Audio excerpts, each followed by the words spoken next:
രാഷ്ട്രീയ ഭൂകമ്പം, രാഷ്ട്രീയ ഭൂതം എന്ന തരത്തിലേക്കൊക്കെ മാധ്യമങ്ങൾ വിശേഷിപ്പിച്ച ഒരു വിഷയമായിരുന്നു MLA PV അൻവറിൻ്റെ ആരോപണങ്ങൾ. രാഷ്ട്രീയപരമായുള്ള വലിയ ഭൂകമ്പങ്ങൾ ഉണ്ടാകുവാൻ പോകുന്നു എന്ന ധാരണയോടുകൂടി മുഖ്യമന്ത്രിയും PV അൻവറും തമ്മിലുള്ള ചർച്ചയ്ക്ക് ശേഷം സെക്രട്ടേറിയറ്റിന് മുൻപിൽ കാത്തിരുന്ന മാധ്യമപ്രവർത്തകർക്ക് കിട്ടിയത് പഞ്ചപുച്ഛമടക്കി പുറത്തേക്ക് വരുന്ന PV അൻവറിനെയായിരുന്നു. രാഷ്ട്രീയ കോലാഹലമുണ്ടാക്കുവാനാണ് താൻ പോകുന്നതെന്ന തരത്തിലേക്ക് അകത്തേക്ക് പോയ PV അൻവർ തൻ്റെ പിന്നിൽ ആരും തന്നെയില്ല, തൻ്റെ പിന്നിലുള്ളത് ദൈവമാണെന്നും ആദ്യഘട്ടത്തിലുണ്ടായിരുന്ന കടുത്ത ആരോപണത്തെ ഒന്ന് ശമിപ്പിച്ചുകൊണ്ട് മാധ്യമങ്ങൾക്ക് മുമ്പിൽ തുറന്നടിച്ചു. എന്നാൽ അതിനപ്പുറത്തേക്ക് ഇതിന് മറ്റൊരു തലം കൂടിയുണ്ട് എന്ന് കാണേണ്ടതായുണ്ട്.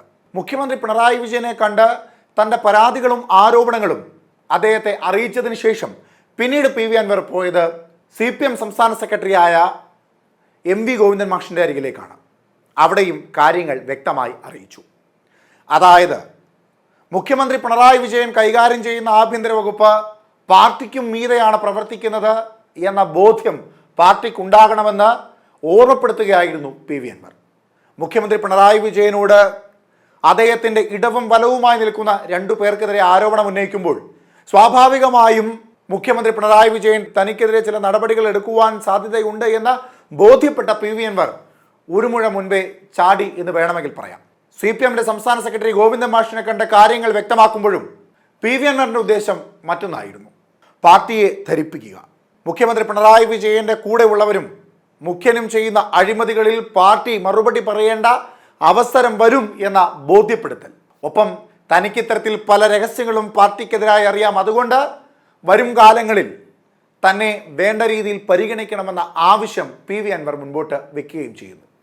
അവ്യക്തമായ രീതിയിൽ ഒരു ഭീഷണിപ്പെടുത്തൽ തന്നെയാണ് PV അൻവറിൻ്റെ ഭാഗത്തു നിന്ന് ഇപ്പോൾ CPM നേരിട്ടുകൊണ്ടിരിക്കുന്നത്.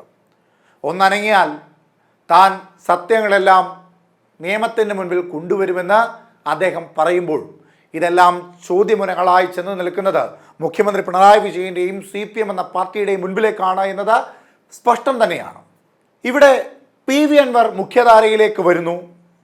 അദ്ദേഹം ഒരു പഴയ കോൺഗ്രസ്സുകാരനാണ്. സ്വാഭാവികമായും പാർട്ടിക്കെതിരായി സംസാരിക്കുന്നത് കൊണ്ട് തന്നെ പാർട്ടിക്കെതിരായി സംസാരിച്ച EP അടക്കമുള്ളവരെ പുറത്താക്കാൻ തക്കം പാർത്തിരിക്കുന്ന CPM സ്വാഭാവികമായും പാർട്ടി ചിഹ്നത്തിൽ പോലും മത്സരിക്കുവാൻ സമ്മതം പ്രകടിപ്പിക്കാത്ത PV അൻവറിനെ സ്വാഭാവികമായും പുറത്താക്കുവാനുള്ള സാധ്യത ഏറെയാണ്. ഇനി അതുതന്നെയായിരുന്നു PV അൻവറിൻ്റെയും ലക്ഷ്യമെന്ന് കണ്ടറിയേണ്ടതാണ്. കാരണം 2026 നിയമസഭാ തെരഞ്ഞെടുപ്പിൽ കോൺഗ്രസ് അധികാരത്തിൽ വരുവാനുള്ള സാധ്യത ഏറെയുണ്ട് എന്ന ആ കണക്കൂട്ടിൽ തന്നെയായിരിക്കണം PV അൻവറിനെ ഇത്തരത്തിലുള്ള നിലപാടുകളും രീതികളും ചെയ്യുവാൻ പ്രേരിപ്പിച്ച ഘടകം. ഇവിടെ PV അൻവറിനെ പോലെ തന്നെ മറ്റൊരു ചുവടുവെപ്പിന് തയ്യാറെടുക്കുകയാണ് KT ജലീൽ. ഇനി ഇടതുപക്ഷത്തിൻ്റെ സ്ഥാനാർത്ഥിയായി മത്സരിക്കുവാൻ താൻ തയ്യാറല്ല എന്ന തരത്തിലേക്ക് പറയാതെ പറഞ്ഞുകൊണ്ട് KT ജലീൽ കഴിഞ്ഞ ദിവസം ഒരു ഫേസ്ബുക്ക് പോസ്റ്റ് ഇടുകയുണ്ടായി. ഇപ്പോൾ അതിന് കുറച്ചുകൂടി വ്യക്തത വരുന്ന രീതിയിൽ, അതായത് ഭരണകക്ഷിയായ ഇടതുപക്ഷ സർക്കാരിൻ്റെ പോലീസിനെതിരെയും മുഖ്യമന്ത്രിയുടെ പ്രൈവറ്റ് സെക്രട്ടറിക്കെതിരെയും വലിയ ആരോപണം ഉന്നയിച്ച PV അൻവറിനെ അനുകൂലിച്ചുകൊണ്ട് വ്യക്തമായ രീതിയിൽ ഇപ്പോൾ KT ജലീലും സമൂഹ മാധ്യമങ്ങളിലൂടെ തൻ്റെ പ്രതിഷേധം അറിയിച്ചിരിക്കുകയാണ്. അദ്ദേഹത്തിൻ്റെ ഫേസ്ബുക്ക് പോസ്റ്റ് ഇങ്ങനെയാണ്: ഉപ്പു തിന്നവരെ വെള്ളം കുടിപ്പിച്ചേ അടങ്ങൂ. വഞ്ചകരും അഴിമതിക്കാരുമായ IPS ഏമാന്മാർ കുടുങ്ങും. സംശയം വേണ്ട, എല്ലാ കള്ളനാണയങ്ങളും തുറന്നു കാട്ടപ്പെടും.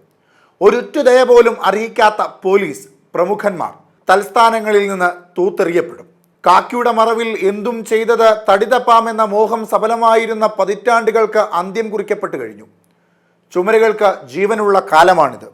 ദൈവത്തിൻ്റെ കണ്ണുകൾ എല്ലായിടത്തും മിഴി തുറന്നിരിപ്പുണ്ട്.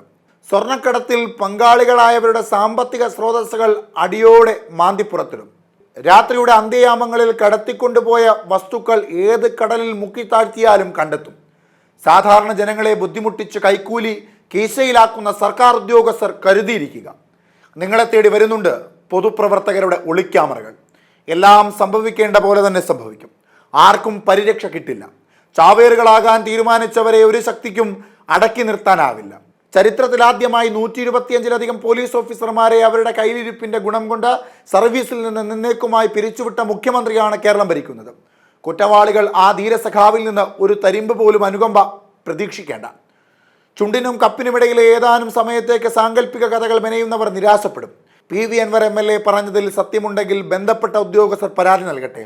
അതല്ലെങ്കിൽ കോടതിയെ സമീപിക്കട്ടെ. അപ്പോൾ കാണാം സംഘികൾ കലക്കിയാൽ കലങ്ങാത്ത തൃശൂർ പൂരം. ഇതിൽ കെ ടി ജലീൽ പരോക്ഷമായി ചില കൊട്ട് മുഖ്യമന്ത്രി പിണറായി വിജയനും നൽകുന്നുണ്ട്. സ്വർണ്ണക്കടത്തിൽ പങ്കാളികളായവരുടെ സാമ്പത്തിക സ്രോതസ്സുകൾ അടിയോടെ മാന്തി പുറത്തിടും. അത്തരത്തിലുള്ള ചില വരികളിൽ അതുപോലെ എല്ലാം സംഭവിക്കേണ്ട പോലെ തന്നെ സംഭവിക്കും, ആർക്കും പരിരക്ഷ കിട്ടില്ല, ചാവേറുകളാകാൻ തീരുമാനിച്ചവരെ ഒരു ശക്തിക്കും അടക്കി നിർത്താനാവില്ല. ഇതെല്ലാം മുഖ്യമന്ത്രിക്കെതിരെയുള്ള ചില ചൂണ്ടുവിരലുകളായും കണക്കാക്കുവാൻ സാധിക്കും. ആരെയും രക്ഷിക്കുവാൻ സാധിക്കില്ല എന്നും ആരുടെ പിൻബലത്തിലും ആർക്ക് ചാവേറാകുവാനും ഇവിടെ ഒന്നും ചെയ്യേണ്ട എന്ന് പറയുമ്പോൾ സ്വാഭാവികമായും മുഖ്യമന്ത്രിയുടെ അനുയായികളായ കുറ്റാരോപിതർക്ക് നേരെയും ഈ വിരലുകൾ ചൂണ്ടുന്നുണ്ട്.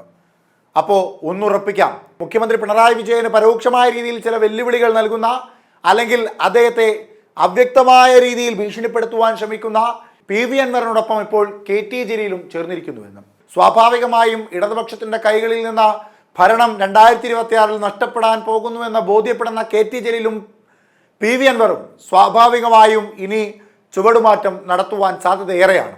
അങ്ങനെ കണക്കുകൂട്ടുമ്പോൾ 2026 നിയമസഭാ തെരഞ്ഞെടുപ്പിൽ കോൺഗ്രസിന്റെ സീറ്റിലേക്ക് ഒരുപക്ഷെ പി വി അൻവറോ അല്ലെങ്കിൽ കെ ടി ജലീലോ ഒക്കെ മത്സരിക്കുവാനുള്ള സാധ്യതയും തള്ളിക്കളയുവാൻ കഴിയുന്നതല്ല. ഒന്നുകിൽ കോൺഗ്രസ് സ്ഥാനാർത്ഥിയായി, അല്ലെങ്കിൽ കോൺഗ്രസിലെ നേതാക്കന്മാർ ഒന്നടക്കം ഇവരെ വിമർശിക്കുകയാണ് എങ്കിൽ ലീഗിന്റെ സീറ്റിലൂടെ UDF പക്ഷത്തേക്ക് ചേക്കേറും. കണ്ടറിയാം ഇനി എന്താണ് രാഷ്ട്രീയ കേരളത്തിൽ കെ ടി ജലീലിൻ്റെയും പി വി അൻവറിൻ്റെയും രാഷ്ട്രീയ മാറ്റങ്ങളെന്ന്.